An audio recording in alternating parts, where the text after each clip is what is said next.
So I learned a little about this concept in culinary school, and then a little bit more about it in religious discourse on the internet.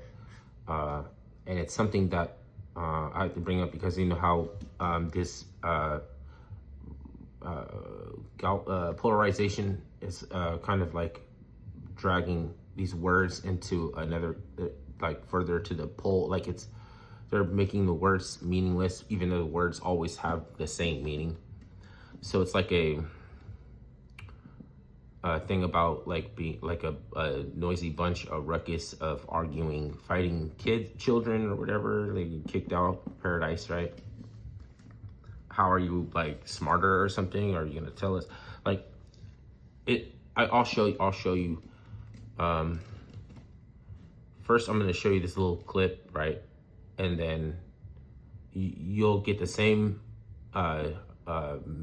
sentiments about political ideologies that I have, and then, but I have to tell you that there's something about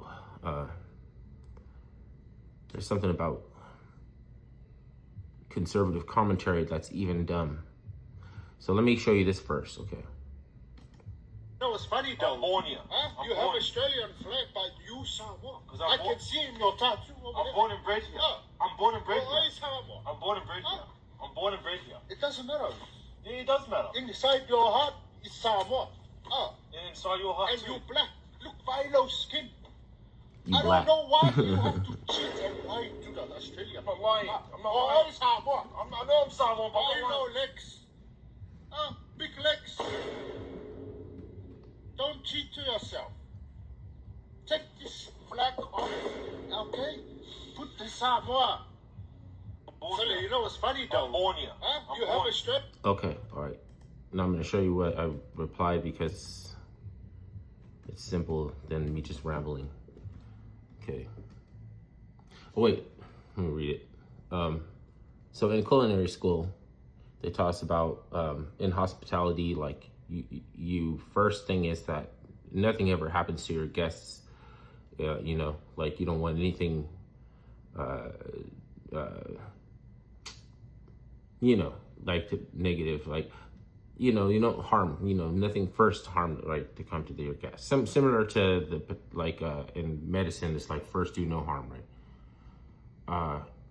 But there was this class, and she was saying like acculturation versus assimilation. Like the reason the old man is off is because it's definitely count that they're in Australia, so it's a meaningful appreciation to have the flag, right? Politically, acculturation is never mentioned. It's, you know, they say, you know, we demand you assimilate. You know, you have to assimilate to naturalize and to become a lawful citizen. Ecumenism has a positive and negative polarity. This is just like more religious discourse, right? So there's a kind of a similarity between ecumenism and this acculturation versus assimilation concept, right? A positive and negative polarity. I can assimilate an attack or force assimilation on someone to assimilate, but it's not humanly possible.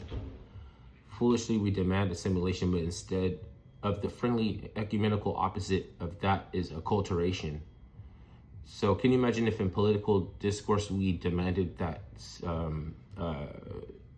immigrants acculturated, because that's actually possible.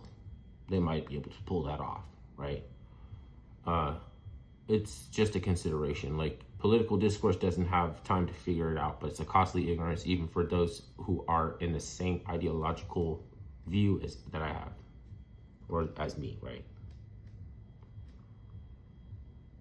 This video is in Australia, so he's in Australia. He said he was raised in Australia. Nationality and your like ethnicity is two different things. There's always been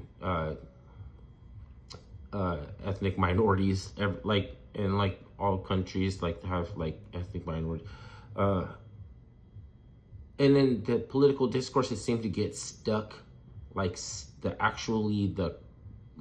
vehicle that it's in has stopped traveling. And every day we do this retroactive reverse of like, it's like retroactively dumbing down, because repetition, if you say something over and over and over and over again, it becomes true. And it's kind of forcing people that you've declared to be under a certain political ideation, even if they're not, and then to use polarization to galvanize someone behind one of your two poles of duality, which is like, there's duality in ecumenism. There's always duality. There's the Lua. So like Lua in Hawaii or the Lua in Palo Mayombe. They have Lua. It's the same word. Isn't it the same word? The Lua in Hawaii is duality. And then there's the Lua in like voodoo.